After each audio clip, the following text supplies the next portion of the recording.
Hello दोस्तों, आज हम साइंस के इम्पोर्टेंट सब्जेक्टिव क्वेश्चन बताने वाले हैं। तो प्लीज़ वीडियो को लास्ट तक देखना और इन सभी क्वेश्चन को पीडीएफ में डाउनलोड करना चाहते हो तो डाउनलोड कर सकते हो। इसके लिए आपको टेलीग्राम ज्वाइन करना पड़ेगा, जिसका लिंक वीडियो के डिस्क्रिप्शन में दिया गया है। जाकर आप लोग टेलीग्राम ज्वाइन कर लो और टेलीग्राम पर ये सभी प्रश्न आपको पीडीएफ में बनाकर अपलोड कर दिया गया है। जाकर आप लोग टेलीग्राम से इस क्वेश्चन को पीडीएफ में डाउनलोड भी कर लेना, ठीक है। तो सबसे पहले आप लोग वीडियो को लास्ट तक देखो और इन सब्जेक्टिव प्रश्नों को समझ कर याद कर लो, ठीक है। और यहाँ पर दोस्तों आपको न्यूमेरिकल यानी कि आंकिक प्रश्न भी इसमें एक दो मिलेगा, ठीक है। तो प्लीज़ वीडियो को लास्ट तक देखना और अपने दोस्तों के पास शेयर भी करना और सभी छात्र टेलीग्राम ज्वाइन करके इस क्वेश्चन को पीडीएफ में डाउनलोड कर लेना, ठीक है। तो चलिए दोस्तों हम वीडियो को स्टार्ट करते हैं। उम्मीद करते हैं आप लोग टेलीग्राम ज्वाइन करके इस क्वेश्चन को पीडीएफ में डाउनलोड कर लोगे, ठीक है। तो पहला प्रश्न देखिए दोस्तों क्या है, काफ़ी इंपॉर्टेंट प्रश्न है। सबसे पहले हम इसका कलर चेंज कर लेते हैं, ठीक है। इसका कलर चेंज करने के बाद दोस्तों प्रश्न पहला कहता है कि अवतल और उत्तल लेंस में अंतर स्पष्ट करें, यानी कि अवतल और उत्तल लेंस में आपको अंतर लिखना है, ठीक है। दोस्तों ये क्वेश्चन आपके बोर्ड एग्जाम में 2 नंबर के लिए पूछा जाएगा कि अवतल और उत्तल लेंस में अंतर स्पष्ट करें। तो यहाँ पर हम आपको 3-3 अंतर बताएंगे, ठीक है। दोनों में 3-3 अंतर बताएंगे। आप लोग 3 मन करे तो 3 लिखना, 2 मन करे तो 2 लिखना, ठीक है। मतलब कि आप लोग 2 से ज़्यादा लिखना, 2 या 2 से अधिक लिखना, ठीक है। 2 नंबर का है तो 2 या 2 से अधिक लिखना, ठीक है। तो पहला दोस्तों अवतल लेंस का देखिए। अवतल लेंस में क्या होता है, अवतल लेंस में पहला देखिए और यहाँ पे दोस्तों अवतल लेंस में पहला हो जाएगा, इसे अपसारी लेंस कहते हैं, इसे अपसारी लेंस कहते हैं, ठीक है। ये पहला हो जाएगा। सबसे पहले थोड़ा इसको नीचे की तरफ स्क्रॉल कर लेते हैं, ठीक है। अब यहाँ पर आपको देखने में मजा आएगा, ठीक है। अवतल लेंस को पहला क्या हो जाएगा, इसे अपसारी लेंस कहते हैं और उत्तल लेंस में इसे अभिसारी लेंस कहते हैं।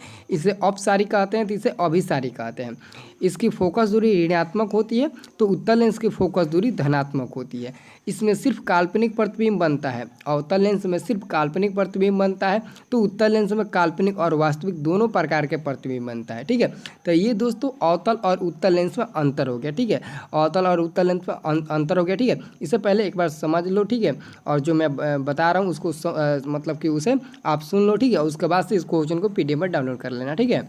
अब दोस्तों अगला प्रश्न देखिए क्या है। अगला दोस्तों प्रश्न है जो काफ़ी इंपॉर्टेंट है, हद से ज़्यादा ये क्वेश्चन इंपॉर्टेंट है आपके बोर्ड एग्जाम के लिए, ठीक है। क्वेश्चन आपके बोर्ड एग्जाम में पूछा जाता है कि लेंस की क्षमता से आप क्या समझते हैं और इसका SI मात्रक क्या है। तो लेंस की क्षमता से क्या समझते हैं, इसका SI मात्रक क्या है। तो सबसे पहले हम लेंस की क्षमता लिखकर डैश देंगे, ठीक है। लेंस की क्षमता लिखकर डैश देंगे, उसके बाद से लिखेंगे इसका डेफिनेशन यानी कि परिभाषा। लेंस के फोकस दूरी के व्युत्क्रम को लेंस की क्षमता कहते हैं। लेंस के फोकस दूरी के व्युत्क्रम को क्या कहते हैं, लेंस की क्षमता कहते हैं।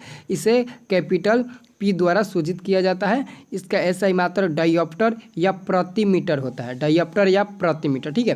प्रति मीटर का मतलब क्या हो दोस्तों, M पर जैसे -1 हो गया तो यह क्या हो जाएगा, प्रति मीटर हो जाएगा। क्या हो जाएगा, प्रति मीटर। कभी कभी ऑप्शन में ये भी दे देता है, कभी कभी ऑप्शन में प्रति मीटर भी दे देता है, कभी कभी ऑप्शन में डायोप्टर भी दे देता है, ठीक है। तो पूछा गया कि लेंस की क्षमता का SI मात्रक क्या होता है, तो आप लोग बताना डायोप्टर।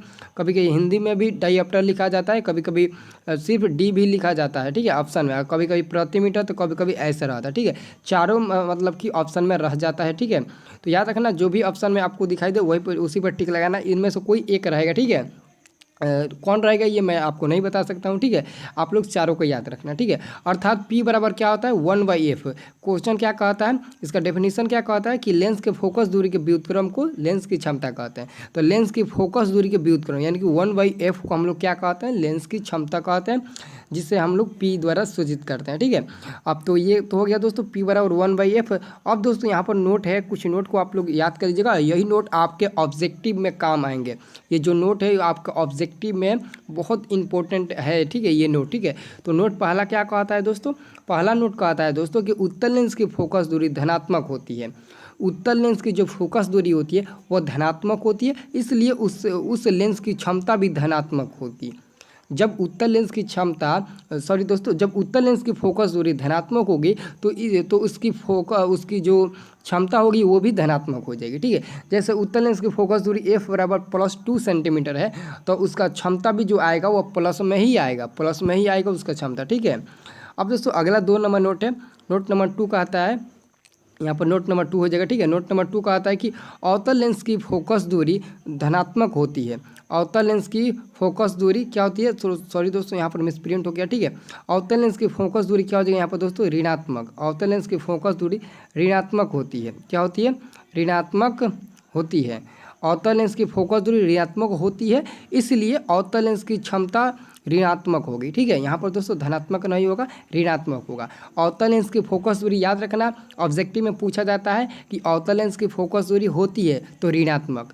फिर पूछा जाता है कि अवतल लेंस का क्षमता होता है, तो अवतल लेंस की जो क्षमता होती है वो भी ऋणात्मक होगी। ठीक है, यानी कि निगेटिव यानी कि माइनस होगा। ठीक है, अब पूछेगा ऑब्जेक्टिव में कि उत्तल लेंस की फोकस दूरी क्या होगी, तो धनात्मक बताना, और उत्तल लेंस की क्षमता तो धनात्मक ही बताना। ठीक है, तो उम्मीद करते हैं ये दोस्तों आपको याद हो गया। ठीक है, एक बार फिर से आप लोग पीडीएफ में जाकर डाउनलोड कर लो। ठीक है, वहाँ पर आपको मिल जाएगा। ठीक है, और वहाँ पर दोस्तों आप लोग जाकर उसे डाउनलोड कर लो। ठीक है, टेलीग्राम ज्वाइन करो और जाकर फटाक से इस क्वेश्चन को पीडीएफ में डाउनलोड करो। ठीक है, अब दोस्तों लेंस की क्षमता पर कुछ आंकिक प्रश्न है जो आपके बोर्ड एग्जाम में 2 नंबर के लिए पूछे जाता है और काफ़ी इंपॉर्टेंट आंकिक प्रश्न है। ठीक है, यहाँ पर आपको समझ में आएगा कि P बराबर 1/f होता है, P का जो लेंस की क्षमता का मात्रक होता है वो क्या होता है और कैसे आता है। ठीक है, कैसे माइनस आता है। ठीक है, अब यहाँ पर दोस्तों पहला आंकिक प्रश्न आया कि एक उत्तल लेंस की फोकस दूरी 10 सेंटीमीटर है, तो उस लेंस की क्षमता ज्ञात करें। एक उत्तल लेंस की फोकस दूरी, तो सबसे पहले आपको तो पहले से मालूम होना चाहिए कि उत्तल लेंस की फोकस दूरी धनात्मक होती है, तो एक्चुअली में ये धनात्मक दिया ही है। ठीक है, तो पक्का इसका जो क्षमता आएगा वो भी धनात्मक में ही आएगा। ठीक है, तो हल यहाँ पर हल आप लोग लिखिएगा, उसके बाद से लिखिएगा लेंस की फोकस दूरी f बराबर 10 सेंटीमीटर दिया है और लेंस की क्षमता p बराबर 1, यानी कि आपको निकालना है। ठीक है, तो एक्चुअली में हम क्या जानते हैं दोस्तों, एक्चुअली में दोस्तों हम लोग जानते हैं लेंस की क्षमता P बराबर 1/f होता है, तो P बराबर 1/f का मान कितना 10 सेंटीमीटर, तो 10 सेंटीमीटर हो जाएगा। फिर P बराबर 1/10, 10 को सेंटीमीटर में है तो हमको मीटर में चाहिए। एक बात और दोस्तों याद रखना, जो लेंस की क्षमता डायप्टर होता है वो हमेशा मीटर में होता है, और जो फोकस दूरी होता है वो मीटर और सेंटीमीटर दोनों में हो सकता है, लेकिन डायप्टर जो होता है वो हमेशा मीटर में ही होता है। इसलिए 1/10 है, 1/10 सेंटीमीटर है f का मान, तो हम लोग फोकस दूरी को पहले मीटर में चेंज करेंगे, तो 100 से गुणा कर देंगे तो ये प्रति मीटर में हो जाएगा, प्रति मीटर में चेंज हो गया।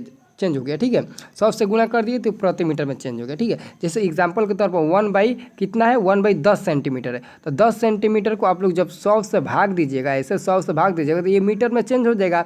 तो 10 से 100 कटने बार में कटेगा, 10 बार में कटेगा, तो ये 10 ऊपर चला जाएगा, 10 ऊपर चल जाएगा और m नीचे चला आएगा। तो m नीचे आएगा, तो जब m को आप ऊपर ले जाइएगा तो 10 मीटर और यहाँ पर माइनस चला जाएगा, तो 10 मीटर माइनस का मतलब क्या हुआ दोस्तों, प्रति मीटर। इसका मान क्या, इसका मतलब क्या हुआ, प्रति मीटर, तो 10 प्रति मीटर हो जाएगा। ठीक है, तो वैसे ही आप लोग यहाँ पर हम एकदम मतलब कि शॉर्टकट में यहाँ पर आपको बता दिए। ठीक है, 1/10 इंटू 100 गुणे 100 हो जाएगा प्रति मीटर। ठीक है, अब यहाँ से 10 से 100 कट जाएगा तो कितना बार में, 10 बार में, तो P बराबर 10 डायप्टर हो जाएगा। एक्चुअली में P बराबर 10 ऐसा मिलेगा 10, तो इसका मान क्या होता है, आप लोग डायप्टर इसके जगह पर आप लोग डायप्टर भी लगा सकते हो या फिर प्रति मीटर भी लगा सकते हो, तो ज़्यादातर डायप्टर रहता है तो हम लोग डायप्टर में ही लिखेंगे। ठीक है, P बराबर 10 डायप्टर आंसर हो जाएगा। ठीक है, अब ऐसा ही एक और क्वेश्चन देख लीजिए। तो यहाँ पर अब दिया है दोस्तों कि लेंस की क्षमता +5 डायप्टर है, तो उस लेंस की फोकस दूरी और उसकी प्रकृति बताए। यानी कि जब लेंस की क्षमता +5 डायप्टर है तो पक्का उसका जो फोकस दूरी मिलेगा वो भी प्लस में ही मिलेगा, तो हम सबसे पहले लिखेंगे हल करके, उसके बाद से लिखेंगे लेंस की क्षमता P बराबर 5 डायप्टर, लेंस की फोकस दूरी ज्ञात करना है और लेंस की क्षमता P बराबर 1/f होता है, तो P का मान +5 डायप्टर दिया है और 1/f, तो हम f को पहले लाएंगे और 5 डायप्टर को नीचे ले जाएगा तो 1/5 डायप्टर हो जाएगा। चूँकि फोकस दूरी सेंटीमीटर में होता है तो हम लोग डायप्टर को मीटर में है तो इसको हम लोग सेंटीमीटर में तो चेंज करेंगे ही, तो सेंटीमीटर चेंज करने के लिए 100 से भाग देना पड़ेगा, 100 से गुणा करना पड़ेगा। क्या करना पड़ेगा, 100 से गुणा करना पड़ेगा। वहाँ पर दोस्तों मीटर नीचे आ गया था लेकिन यहाँ पर सेंटीमीटर ऊपर ही रह जाएगा। जैसे दोस्तों यहाँ पर 1/5 डायप्टर है तो 5 डायप्टर यानी कि मीटर में है, तो इसको आप लोग सेंटीमीटर में चेंज करोगे तो कितना मिलेगा दोस्तों, 100 सेंटीमीटर मिल जाएगा। 100 सेंटीमीटर मिल जाएगा, क्या मिलेगा, भाग दोगे तो 100 सेंटीमीटर मिल जाएगा। तो आप लोग जब ऊपर ले जाकर इसको कटाइएगा तो 20 सेंटीमीटर मिल जाएगा 5 से। जैसे कि यहाँ पर क्या है, 1/5 डायप्टर है, 5 डायप्टर का मतलब कि माइनस में है ऐसा। ठीक है, तो माइनस में है तो इसको हम कैसे करेंगे, तो यहाँ पर एक बार और देखिए दोस्तों, 1/5 माइनस में है, ऐसा माइनस में है कि नहीं, तो है यहाँ पर 1/5 डायप्टर को हटा दिए हैं, उसके जगह m माइनस लगा दिए। अब क्या करना है, आपको सेंटीमीटर में चेंज करना है, तो 1/5 और हम लोग 100 से भाग देंगे तभी नीचे आएगा तो सेंटीमीटर में आएगा। अभी आराम से ऊपर चल जाएगा और 5 नीचे चला आएगा और 100 सेंटीमीटर ऊपर चल जाएगा। आराम से 5 से 100 कट जाएगा। 5 से 100 कितना बार में कटेगा दोस्तों बताइए तो? 5 से 100 कितना बार में कटेगा?